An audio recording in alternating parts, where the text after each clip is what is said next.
Okay, so I just wanted to share with you all the importance of moving from the center.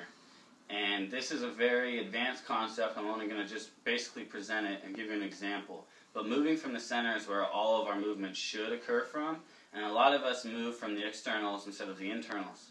We're focusing on, moving with the hand. So I'm moving my hand up here instead of moving from my center, which would extend from my center through my chest, up my shoulder, down the arm to my hand. So if I move from my center, it would be more like this, as opposed to moving from the hand, which was this.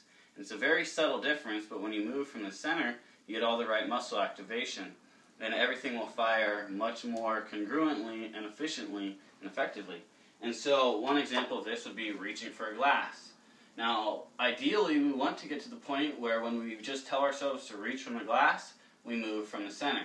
But most people are just going to move with the hand. I got it, Oh, here it is. Oops. And then, but what you really want is to move from the center, which would look something like this. Whereas instead of moving from the hand, I'm just going to move from my center. And you'll see my scapula start to engage. And the movement's totally different. I'm doing it slow just to show you.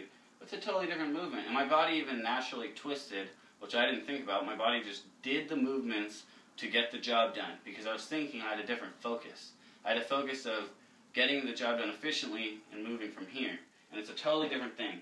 And one more example would be the bridge. So when I'm doing my supine bridge, if I just think about, creating the movement and forcing the movement instead of letting the movement and allowing it to occur, it'll look like something like this. Okay, I just forced the movement. But instead, if I move from my center and move slowly and consciously, and ideally, over time, we repattern this and can move a lot faster. In the beginning, it's good to move slow. Looks something like this.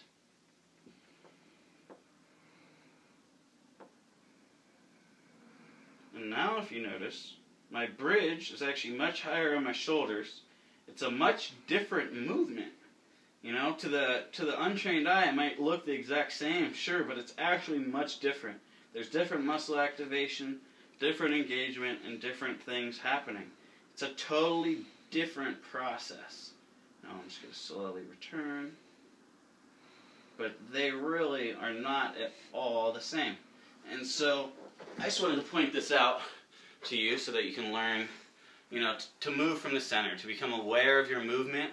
And in each movement, you can ask yourself, am I forcing the movement, or am I working with my body and mind to allow the movement to happen?